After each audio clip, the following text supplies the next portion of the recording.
Hey everyone, this is AVJVGaming, bringing you guys my return video to YouTube where we're going to be playing a little bit of Pokemon Go and we're going to be discovering or sort of explaining the Pokemon Nest feature in the game. Now, up on screen here, you'll see that I'm actually based myself in Holland Park for this video as it's a great spot as a nest for Bulbasaur. And I'll explain in the video what is a nest, how do you locate them, and the benefits of really utilizing them to your advantage.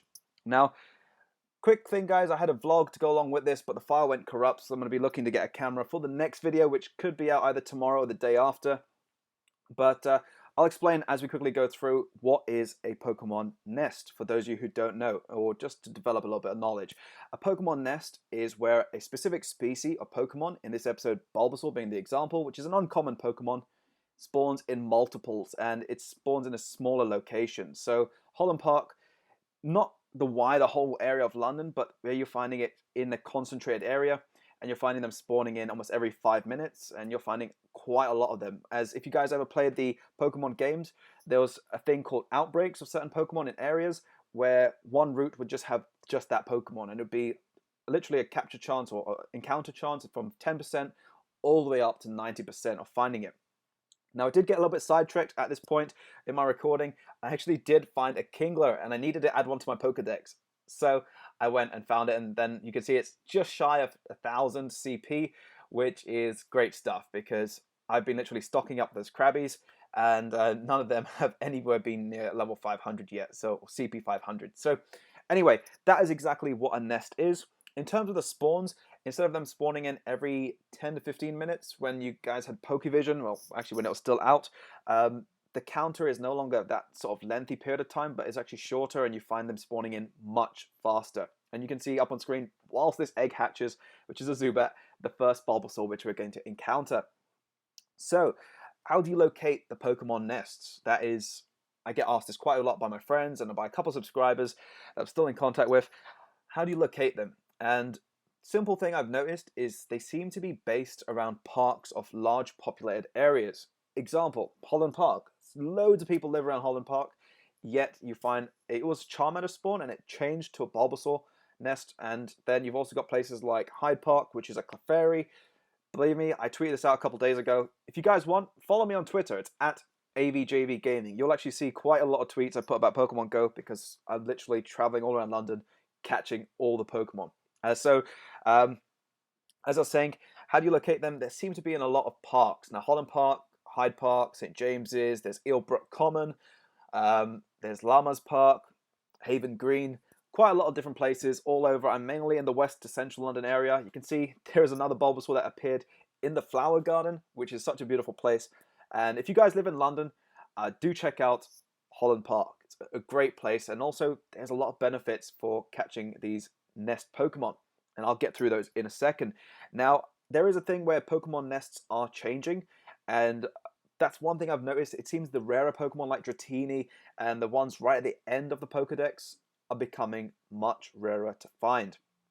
Now you can see at this point, I do go all the way back to the front, and there's 5 on my nearby chart, which I thought was absolutely insane. Then I went absolutely AWOL when they went off the charts. I was like, they're back at the Kyoto Garden, and we'll eventually walk around. And one thing you have to do, you have to walk around, or if you've got a bicycle, it makes life so much more easier, or even if you've got one of those hoverboards, but probably wouldn't recommend those because you've got to be checking your phone as well.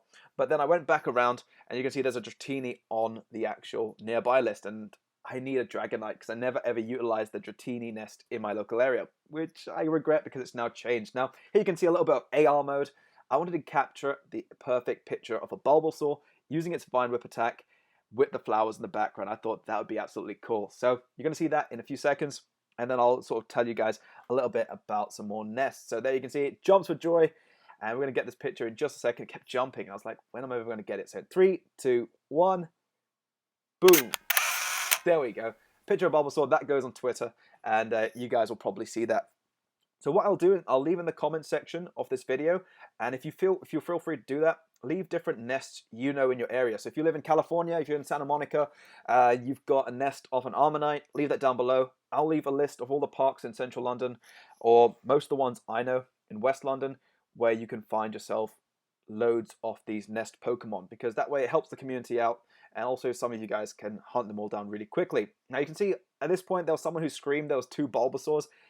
Everyone in this park was playing Pokemon Go, genuinely. There was even a guy who was in his 60s, he was playing it, but I don't know. But anyway, the benefits of catching these Pokemon, as you can see over there, I'm actually going to cut through these fairly quickly. Benefits of the nest themselves. One, you can get to the 3rd evolution of certain Pokemon because it does require 100 candies to evolve a Ivysaur into a Venusaur. You can see me there missing the screen completely on 2 chances there. But it helps you get those candies much more quicker because every Bulbasaur you catch, you're getting 3 candies. And effectively, in 30 Bulbasaurs, you're getting 90 candies and etc. and so on. And by the time, don't evolve your first Bulbasaur when you get to 25 to an Ivysaur. Check by the time you get to 125 or 130, because then you might find a really high level one and it could benefit you much more greater because the CP and the IVs going into that Venusaur will be so powerful. So as you can see here, this is coming towards the end.